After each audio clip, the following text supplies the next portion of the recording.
എല്ലാവർക്കും വിനീത നമസ്കാരം. ശ്രീമദ് ഭാഗവതം ദശമസ്കന്ധം അധ്യായം 25 ശ്ലോകം 24, 25, 26, 27, 28, 29 6 ശ്ലോകങ്ങൾ ഇന്ന് നമുക്ക് നോക്കാം. ഭഗവാനിതാ വ്രജവാസികൾക്ക് വിശപ്പും ദാഹവും ഉറക്കവും ഒന്നുമില്ല. അവരിങ്ങനെ നിൽപ്പിൽ നിൽക്കുക, ഒന്നും അറിയണില്ല ഭഗവാനിന്റെ ആ വേണുനാഥം കേട്ടുകൊണ്ട് ഭഗവാനെ തന്നെ നോക്കിക്കൊണ്ട് സുന്ദര രൂപം 7 ദിവസം അനങ്ങാതെ ആ പർവ്വതം ആ ചെറുവിരലിൽ പിടിച്ചുകൊണ്ട് ഭഗവാൻ നിന്നു എന്നാണ് കഴിഞ്ഞ ശ്ലോകത്തിൽ പറഞ്ഞത്. ഇന്ദ്രൻ എന്താ ചെയ്യണേന്ന് നോക്കട്ടെ, മഴ ഭയങ്കരമായിട്ട് പെയ്യണ്ടല്ലേ, ആ കൃഷ്ണൻ എന്താ അവിടെ ചെയ്യണേന്ന് നോക്കട്ടെ എന്ന് വെച്ചിട്ട് ഒന്ന് എത്തി നോക്കിയപ്പോഴാണ് കണ്ടു ഒരു പർവ്വതം പൊക്കി പിടിച്ചോണ്ട് ഇങ്ങനെ നിൽക്കാം. ഇത്രയും ദിവസം അത്ഭുതം, തപ്തനാവണു ഇന്ദ്രൻ. അഹങ്കാരമൊക്കെ പോയി, ഇദ്ദേഹത്തിനോട് കളിച്ചിട്ട് കാര്യമില്ല, അബദ്ധായി എന്ന് മനസ്സിലായി. ഓം നമോ ഭഗവതേ വാസുദേവായ കൃഷ്ണായ വാസുദേവായ ദേവകീ നന്ദനായ ച നന്ദഗോപകുമാരായ ഗോവിന്ദായ നമോ നമ. കോമളം കൂജയൻ വേണും ശ്യാമളോയം കുമാരക വേദവേദ്യം പരം ബ്രഹ്മ ഭാസതാം പുരതോ. ഓം നമോ ഭഗവതേ വാസുദേവായ. ശ്ലോകം 24. കൃഷ്ണയോഗാനുഭാവം തം നിശാമേന്ദ്രോതിവിസ്മിത നിസ്തംഭോ ഭ്രഷ്ടസങ്കൽപ സ്വാൻമേഘാൻ സന്യവാരയൽ. ഭഗവാൻ ശ്രീകൃഷ്ണൻ ഇങ്ങനെ 7 ദിവസം പർവ്വതത്തെ ധരിച്ചു നിൽക്കുന്നത് കണ്ടു ഇന്ദ്രൻ. എത്തി നോക്കിയപ്പോ എന്താ ചെയ്യണെന്ന് അറിയാലോ ആ ഗോപന്മാരും ആ ശ്രീകൃഷ്ണനും എന്നൊക്കെ ഉള്ള അഹങ്കാരത്തോടു കൂടിയിട്ട് അങ്ങനെ നോക്കും. അപ്പോഴാണ് ഒരു കുഞ്ഞു ഉണ്ണി വലിയ പർവ്വതം പൊക്കി പിടിച്ചിങ്ങനെ നിൽക്കണം, അനങ്ങാതെ ഇങ്ങനെ നിൽക്കും. അപ്പോഴേക്കും ദിവസം 7 കടന്നുപോയി. ഗർവം നിശേഷം നശിച്ചു. വ്രജത്തെ നശിപ്പിക്കാമെന്നുള്ള നിശ്ചയം സാധിക്കില്ല എന്ന് ഉറപ്പായി ദേവേന്ദ്രന്. അങ്ങനെ തന്റെ ആജ്ഞപ്രകാരം വർഷിക്കുന്ന മേഘങ്ങളോട് പറഞ്ഞു, മതി മതി, തിരിച്ചു പോരൂ, കാര്യമില്ല.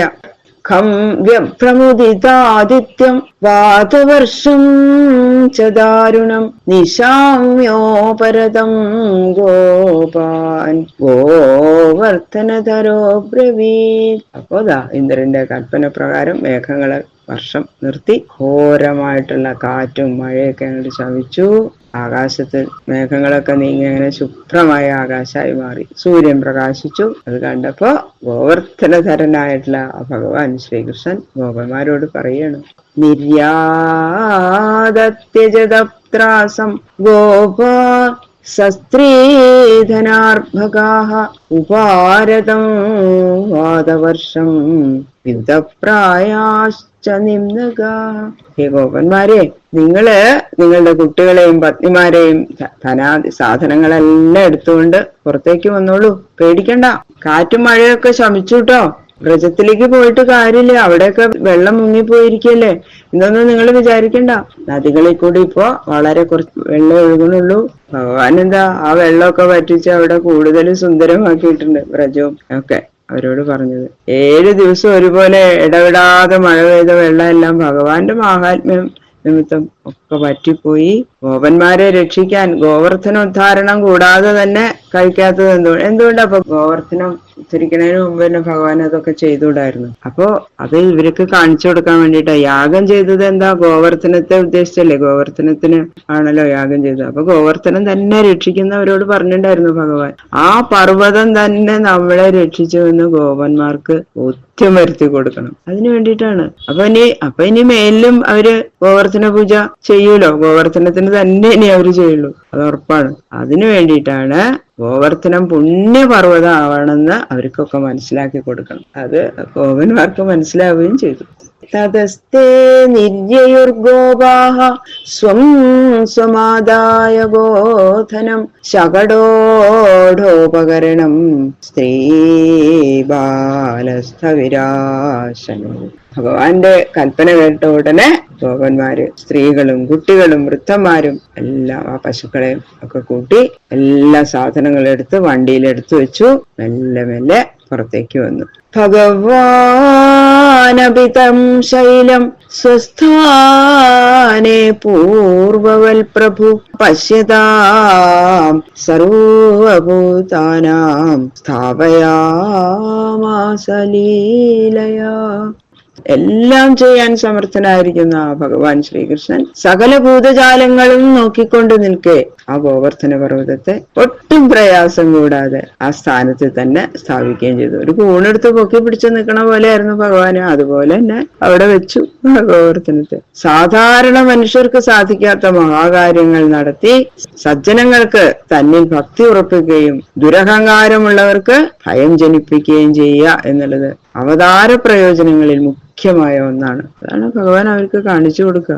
അതുകൊണ്ട് ഗർവിഷ്ഠനായ ഇന്ദ്രന്റെ അഹങ്കാരം ശമിപ്പിക്കാനും ഗോപന്മാർക്ക് ഭക്തി വർദ്ധിപ്പിക്കാനും ഉപകരിക്കുന്ന ആ ഗോവർദ്ധനോദ്ധാരണം ഭഗവാൻ ഇങ്ങനെ വേറെ ഒരു ലീലയായിട്ട് ഒരു കളി അതുപോലെ നടത്തി കാണിച്ചു കൊടുത്തു. തം പ്രേമവേഗാന്തിവൃതാവ്രജൗകസോ യഥാ സമീയു പരിരംഭണാദിഭി ഗോപ്യശ്ച സസ്നേഹമപൂജയന്മുദാ ദധ്യാക്ഷതാൽപി യുജുസദാശിഷ.